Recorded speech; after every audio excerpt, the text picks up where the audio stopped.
I first heard the name Adolf Hitler when I was 10 years old, but at that time, it didn't mean much to me. It was only years later, when I moved from Texas to New York for college, that I truly began to understand the weight behind that name.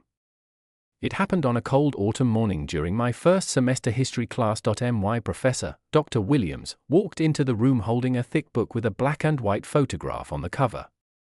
The picture showed a man with a stern face, sharp eyes, and a small, square mustache.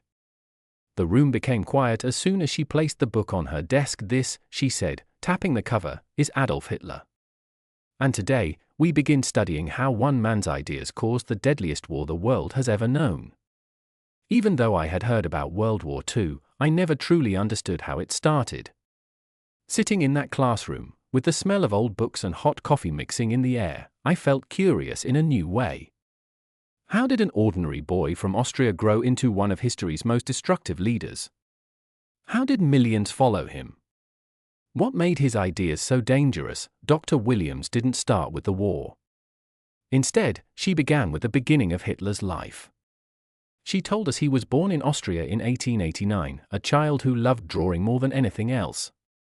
He dreamed of becoming an artist. Twice, he applied to the Academy of Fine Arts in Vienna. Twice, he was rejected. Those failures, she explained, shaped him in ways the world would later regret. She showed us old photographs of Vienna, its beautiful streets, its crowded marketplaces, and the long lines of poor people in the early 1900s.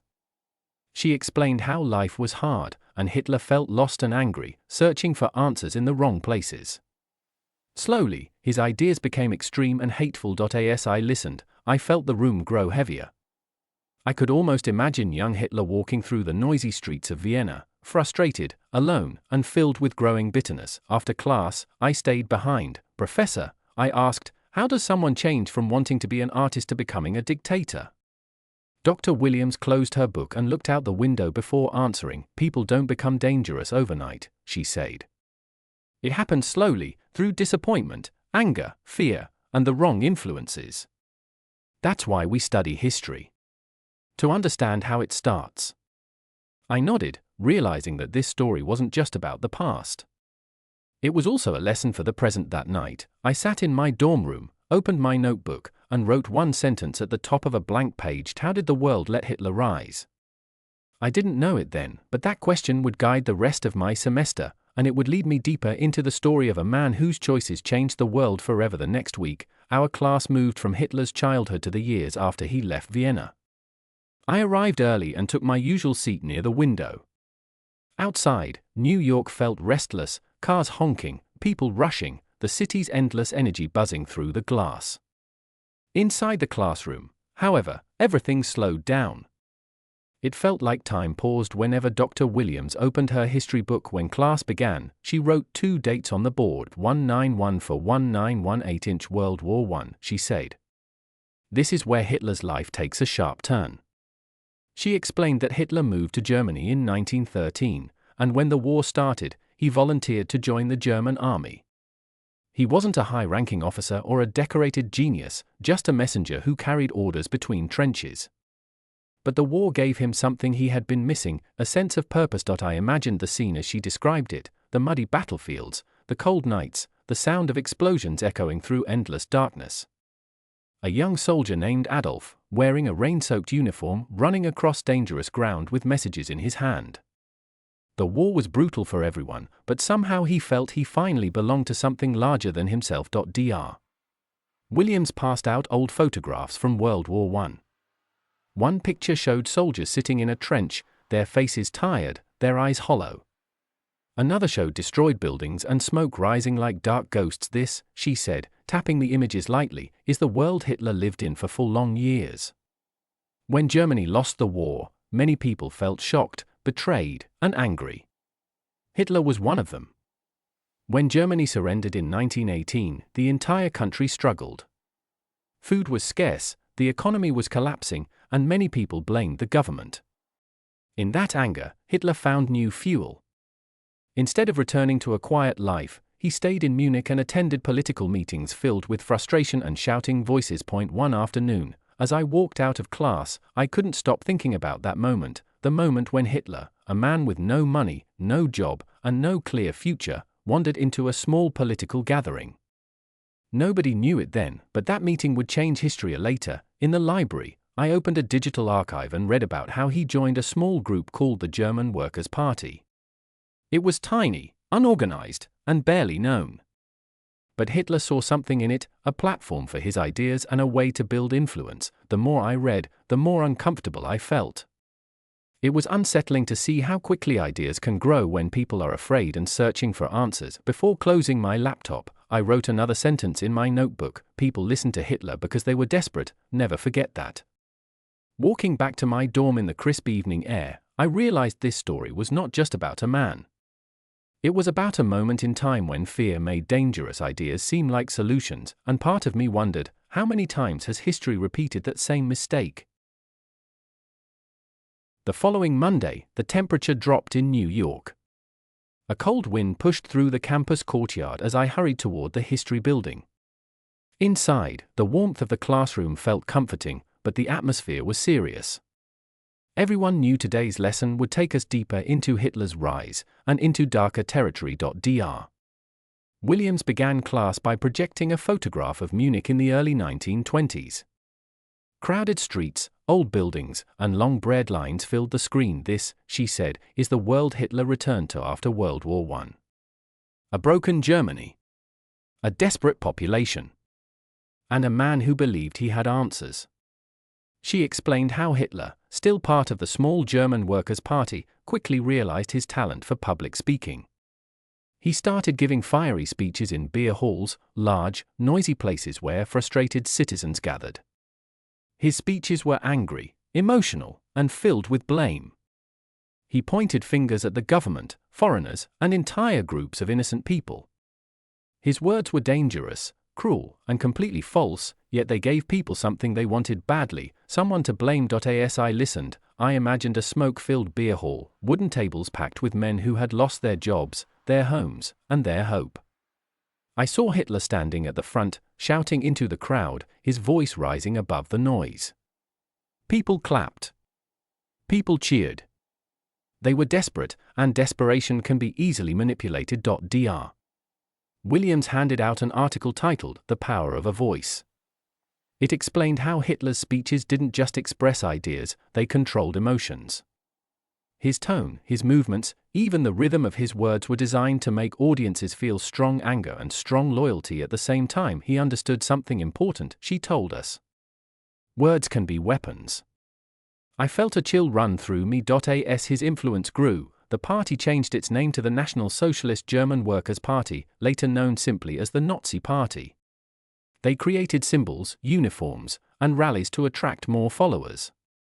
What once was a tiny group now gained real strength. After class, a few students stayed behind to ask questions. I waited until the crowd left and approached Dr. Williams. "Professor, why didn't people stop him early? Why didn't someone realize what he was becoming?" She sighed. Many people did. But their voices were ignored. Others underestimated him. And some agreed with him. When a society is suffering, dangerous ideas can spread faster than truth. Her words stayed with me as I walked out into the hall. The building felt suddenly quieter, almost too quiet. I thought about how easily anger can replace reason, how fear can blind entire groups of people. That night, I met my roommate, Lucas, in the dorm lounge. He saw the stack of notes in my hand, still on that Hitler project. He asked. "Yeah," I said, sitting down. "It's scary how fast things escalated." Lucas nodded. "That's why we learn it. So we can spot the signs earlier next time." Later, in my room, I opened my notebook and wrote, "Hitler didn't rise alone. People lifted him." It was a painful truth, but one I knew I had to understand if I wanted to follow this story to the end. By the time we reached the fourth week of the semester, the story had shifted from early warning signs to the moment Hitler first tried to grab power. I walked into class carrying a hot cup of tea, hoping it would help me stay warm.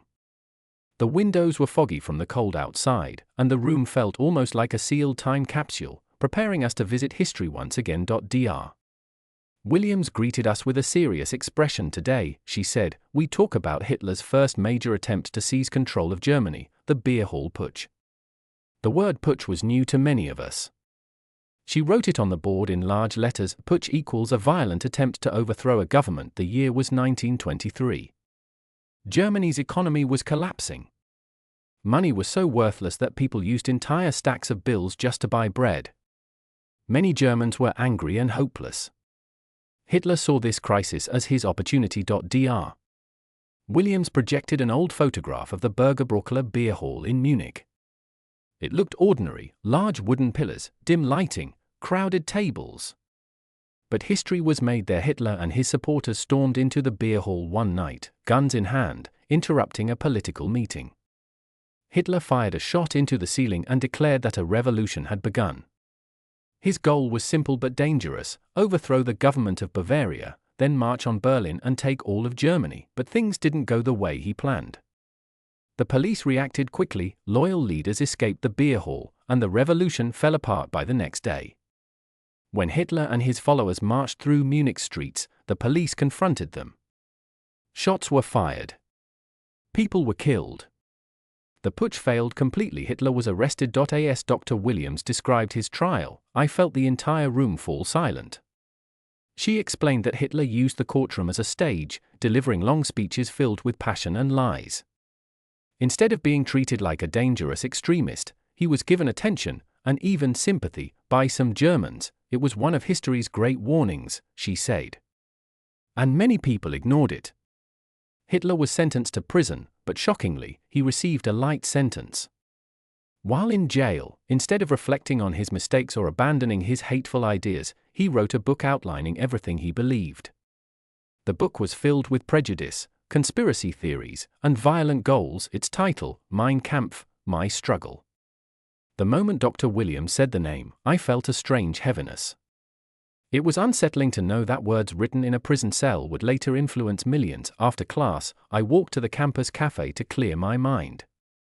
Students were chatting, typing essays, laughing, living normal lives. Yet inside my head, the story of the putsch kept playing over and over. I realized something important: Hitler had failed once, but history showed he would not stop. That night, I sat at my desk and wrote in my notebook, a dangerous idea doesn't disappear just because it loses once. I didn't know what part 5 of this journey would bring, but I knew the story was only going to get darker, and that learning it was more important than ever. The following week, the campus was buzzing with energy. Midterm season was approaching, and everyone was stressed, people carrying stacks of books, typing on laptops in every corner, and drinking way too much coffee. But for me, there was something heavier on my mind: the next chapter of Hitler's rise. When I entered the history classroom, the lights were dimmed and the projector was already on. Dr. Williams had set up a slide showing a prison cell door, plain and metallic. A cold reminder of where we left Hitler last time. Welcome back, she said. Today, we explore what happened after the failed beer hall putsch, and how it shaped everything that followed. She began by explaining that even though Hitler was arrested and imprisoned, he didn't give up. Prison wasn't the punishment it should have been. He had a private room, visitors, and plenty of time to write. In that small cell at Landsberg prison, he wrote Mein Kampf, a book that described his racist beliefs, dangerous dreams, and plans for the future. It was all there, in his own words. Dr. Williams paused and looked at us carefully. History warns us, she said softly, when a person tells us exactly what they want to do. We just have to listen. After serving only 9 months of his 5-year sentence, Hitler was released. Instead of being rejected by society, he returned to a political landscape that was still broken, still angry, still searching for strong leadership. The next slide showed crowds of people gathered at a Nazi rally in the late 1920s, thousands standing shoulder to shoulder, red flags waving above their heads. Our Germany was suffering, Dr. Williams continued. The Great Depression hit in 1929, and millions lost their jobs. The Weimar government struggled. People wanted hope, direction, answers. And Hitler offered simple explanations for complex problems. Simple, but poisonous. I watched closely as she explained how Hitler changed his strategy. Instead of trying another violent overthrow, he decided to gain power legally through elections. He traveled across Germany, delivering speeches in stadiums, factories, beer halls, anywhere that would hold a crowd. He promised jobs, stability, and national pride. His followers used propaganda, posters, newspapers, radio speeches to spread his message everywhere. Propaganda, she said, writing the word on the board, can be more powerful than bullets. The Nazi Party grew rapidly. By 1932, it was one of the most powerful political forces in Germany. As she spoke, I felt a strange mix of disbelief and fear. How could so many people support a man with such hateful ideas? But then I remembered what Dr. Williams always said: when a nation is desperate, dangerous promises start to look like solutions.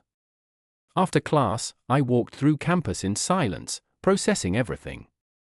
I passed the library, the science building, groups of students laughing, someone playing guitar near the fountain. Life felt normal, but history reminded me how quickly normal can disappear. Back in my dorm room, I opened my notebook and wrote, Hitler didn't take power. People gave it to him, vote by vote.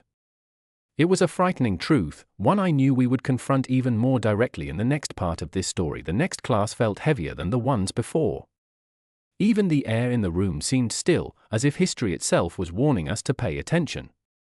I took my seat, opened my notebook, and waited for Dr. Williams to begin. She walked to the front of the class slowly, carrying a folder filled with documents. Today, she said, we study the moment that changed Germany, and the world, forever. She wrote the date on the board, January 30th, 1933, the day Adolf Hitler became Chancellor of Germany. Even though I knew it was coming, seeing it written like that made my stomach tighten. All the desperation, anger, and political chaos in Germany had finally opened the door for him. Dr. Williams explained how President Paul von Hindenburg, an elderly war hero, believed that appointing Hitler would stabilize the government. Many politicians thought they could control him, use him, and limit his power. They were wrong, she said. Very wrong. A photograph of Hitler shaking Hindenburg's hand appeared on the screen. The contrast was shocking, one man old and tired, the other ambitious and determined. Once in office, Hitler moved quickly. Dr. Williams clicked to the next slide. Burning buildings, smoke rising into the night sky. It was the Reichstag fire, February 27, 1933. Germany's parliament building had burned, and Hitler used the crisis to his advantage. He blamed political enemies, spread fear, and convinced the president to sign the Reichstag fire decree, removing basic rights and allowing arrests without trial. This, Dr. Williams said, is how dictators rise, not all at once, but step by step, crisis by crisis. I felt chills. Next came the Enabling Act, passed in March 1933. With it, Hitler could make laws without parliament. Just like that, democracy was gone. The Nazi Party took control of every part of German life: schools, newspapers, radio, police, and even people's personal beliefs. She showed photos of book burnings, where students threw piles of books into flames, destroying works by Jewish authors, foreign thinkers, scientists, and anyone the Nazis considered dangerous. It was heartbreaking to see knowledge turned into smoke. Then she paused before revealing the next slide, one of the most painful parts of history. The Nazis targeted Jewish people, political opponents, disabled individuals, and others they labeled as inferior or threatening. This was the beginning of systematic discrimination. The photograph on the screen showed a German street in 1933, where Jewish-owned shops were marked with threatening graffiti. Windows smashed. Signs reading, "Don't buy from Jews." Innocent people humiliated. A silence settled over the class. One student raised her hand. But why? Why target them? Dr. Williams nodded. Hitler needed someone to blame. His ideology was built on lies about race and identity. And when lies become government policy, terrible things follow. Her words hit hard. After class, I walked slowly across campus. Students passed me laughing, carrying backpacks, talking about weekend plans. The contrast between their carefree world and the darkness we were studying felt overwhelming. I sat on a bench near the fountain, watching the water ripple. The thought kept echoing in my mind: power doesn't always come with guns. Sometimes it comes with fear, propaganda, and silence. That night, in my dorm room, I opened my notebook and wrote in big letters, 1933, the year Germany changed. and the world stepped into its darkest chapter. I knew the next part of the story would take us deeper into that darkness, but I also knew it was important to face it with open eyes. By the time we reached part 7 of the unit, the semester felt different. The story we were studying was no longer distant history, it felt close, real, and frightening. When I walked into class that day, the lights were low, and a map of Europe in the 1930s was projected on the screen. Dr. Williams stood beside it, quiet for a moment before speaking. Today, she said softly, we enter the years when Hitler's power turned into global destruction. She explained how, once Hitler controlled the German government, he built a dictatorship piece by piece. People who spoke against him were arrested. Newspapers were silenced. Opponents disappeared. Hitler made himself the center of everything, Germany's leader, its voice, its will. Then came the next step, expansion. This is where Germany begins to grow beyond its borders, Dr. Williams said, pointing to the map. In 1936, Hitler sent troops into the Rhineland, violating the Treaty of Versailles. Many world leaders complained, but no one stopped him. Encouraged, he moved further. In 1938, Germany took over Austria in an event called the Anschluss. People in some cities cheered, while others were terrified. Jewish families were attacked in the streets. Their homes and businesses were taken. Many tried to flee, but the world was not ready to accept the refugees. It is one of the most painful lessons in history, Dr. Williams told us. When people needed help, the world hesitated. Next, she showed a photo from Munich in 1938, where European leaders agreed to give Hitler a region of Czechoslovakia called the Sudetenland. The hope was to avoid another war. But Hitler didn't want peace, he wanted power, she said. And he wanted more land. By early 1939, Germany took the rest of Czechoslovakia. The world began to understand that Hitler's promises meant nothing. As Dr. Williams spoke, I felt a heavy weight settle in my chest. Every decision, every political meeting, every moment of silence from world leaders led toward something unstoppable. But the darkest part came next. She switched to a slide showing Jewish families standing outside their homes, carrying suitcases, being forced onto trucks. Their eyes were full of fear and confusion. This, she said, was the reality for millions. Hitler's government passed laws restricting Jewish people's rights, banning them from schools, jobs, and public places.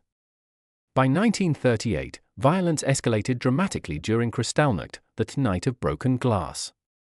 Synagogues were burned, businesses destroyed, and thousands were arrested. The classroom was absolutely silent. One student whispered, "How could people let this happen?"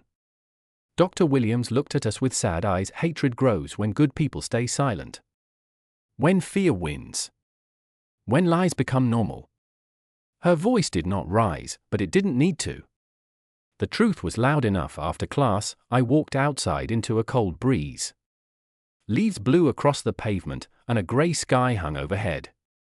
I felt drained, as if history had reached through time and touched something inside me. I headed to the campus library and sat at a wooden table by the window. I opened my notebook and wrote slowly. Before the war began, the warning signs were already screaming. Then I added, the world waited too long. I knew that in the next part, we would step into the most devastating event of the century, World War II.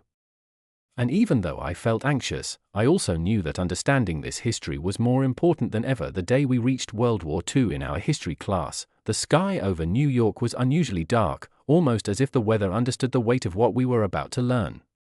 I walked into the room feeling uneasy. Part 7 had already shown the world trembling under Hitler's growing power. Now, in Part 8, we would watch it break. Dr. Williams stood at the front with a large map of Europe glowing on the projector. She didn't speak at first. Instead, she clicked to the next slide, an image of German soldiers crossing the border into Poland. Then she finally said the words we all expected, September 1st, 1939. Hitler invades Poland. World War II begins. The map lit up with arrows showing the speed and aggression of the attack. Hitler's army used a new strategy called Blitzkrieg, lightning war, which combined fast-moving tanks, aircraft, and infantry to overwhelm nations before they could react. Within weeks, Dr. Williams explained, Poland collapsed. Britain and France declared war, but they were unprepared for what Hitler had built. She showed us photos of London during the Blitz, buildings on fire, people hiding in underground stations, streets filled with rubble. Hitler ordered massive bombing attacks against civilians, trying to break their spirit, but Britain did not break. Then Dr. Williams zoomed out the map. One by one, country after country turned red as Germany expanded: Denmark, Norway, Belgium, the Netherlands, France. It was like watching Europe fall in slow motion, she said quietly, but the most shocking moment came in 1941. Hitler made a decision that changed the course of the war, and millions of lives. He invaded the Soviet Union. Dr.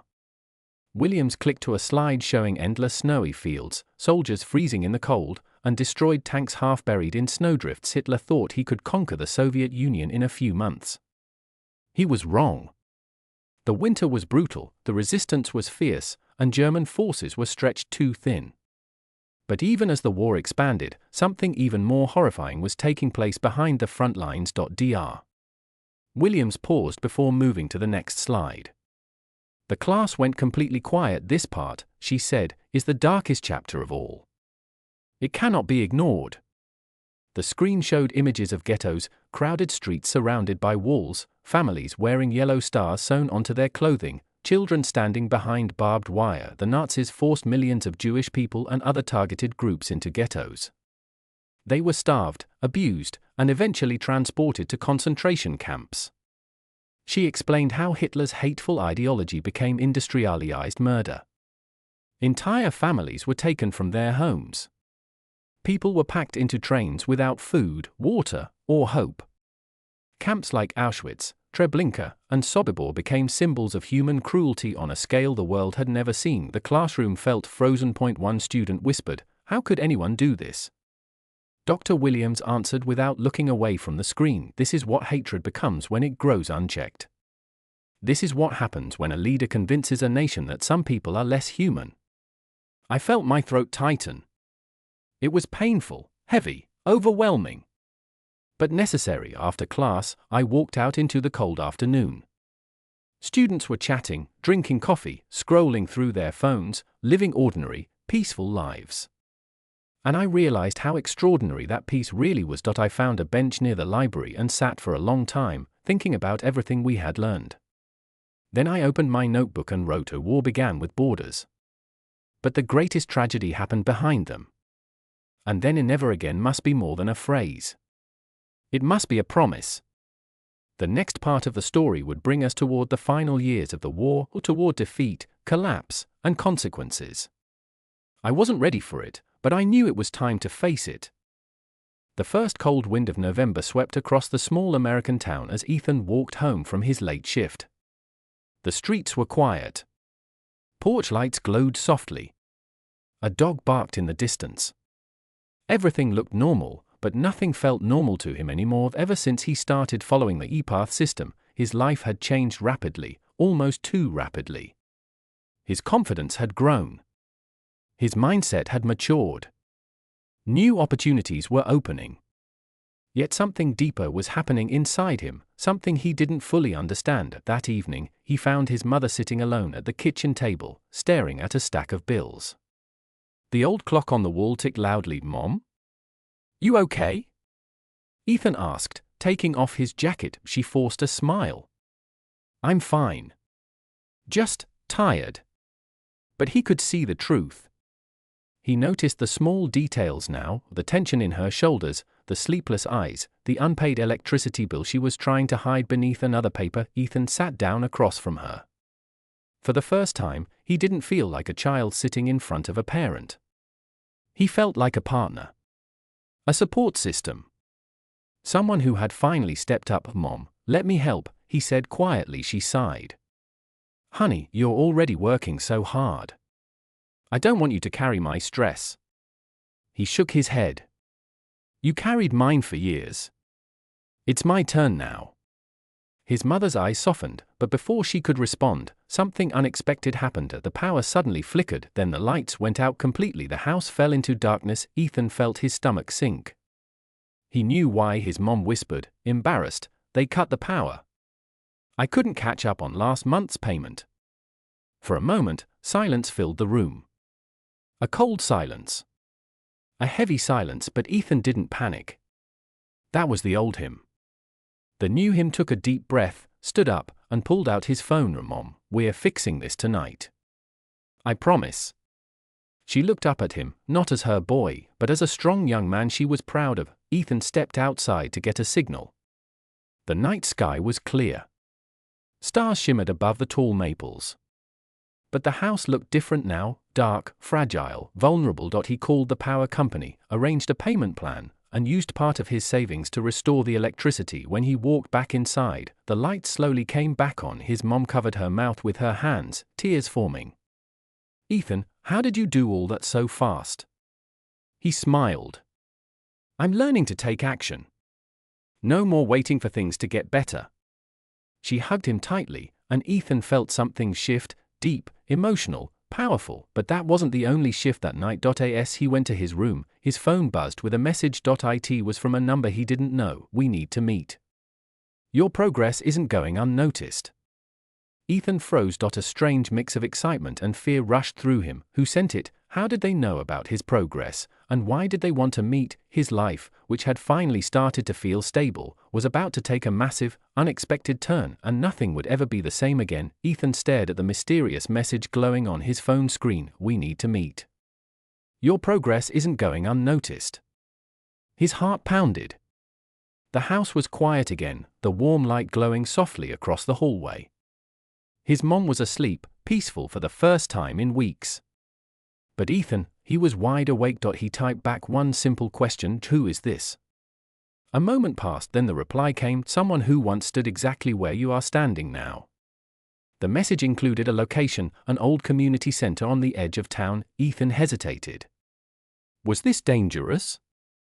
Or was this an opportunity? His curiosity was stronger than his fear. The wind was cold as Ethan walked toward the empty parking lot of the old community center. The building was dim, almost abandoned looking. A single light glowed above the entrance. He pushed the door open. Inside, the hall was dark except for a spotlight shining on one person sitting at a table. A tall man in his late 40s looked up, smiled, and said, Ethan, I've been watching your growth. Sit. Ethan sat down, alert but calm. Who are you? He asked. The man leaned forward. My name is Marcus. Years ago, I was exactly like you, lost, frustrated, tired of running in circles. Then someone taught me what you've been learning recently. Ethan blinked. The ePath system. Marcus nodded. Yes. But that's only the beginning. You've mastered the mindset. Now you must master the mission. Ethan frowned slightly. What mission? Marcus pushed a folder across the table. Inside were photos of everyday people, struggling just like Ethan used to. Students drowning in fear. Workers exhausted in silence. Young adults confused about their future. These, Marcus said, are people who are stuck exactly where you were months ago. They need someone real. Someone who understands their pain. Someone who can guide them. Guide them? Ethan whispered. Marcus nodded again. You've rebuilt your life. Now it's time to rebuild others. That is how you create real success. You lift others as you rise. Ethan felt something shift inside him, a spark, the same spark he felt the night he paid the power bill and saw his mother's pride. Marcus continued, the greatest leaders in America weren't born with confidence. They built it. They learned it. And then they passed it on. That's what we're inviting you to do. Ethan's voice was quiet. Why me? Marcus smiled warmly. Because you turned your own pain into power. And people like that don't appear often. The decision. They walked outside into the cold night. The parking lot was empty, silent. Marcus placed a hand on Ethan's shoulder. This is your choice. You can go back home, continue improving yourself, and live a good life.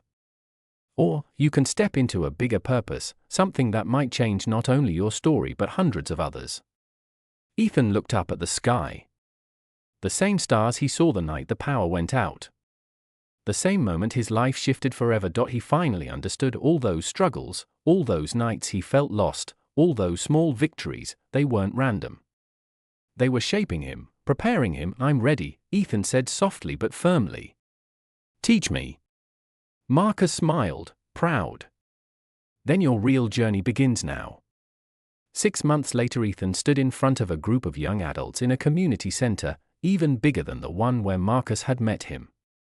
He was confident, calm, and grounded. He shared his story, honest, real, human. He saw the same pain he once carried reflected in their eyes, and then he watched their faces lift as hope returned to them. After the session, a teenage boy walked up to him and said, "I didn't think anyone understood what I was going through, until I heard you. Thank you." Ethan smiled. This was the moment he realized his life hadn't just changed. He was now changing lives. Final message: Ethan's journey wasn't about perfection. It wasn't about luck. It was about growth, courage, and action. He didn't just learn how to live better. He learned how to help others live better too, and that became his true purpose.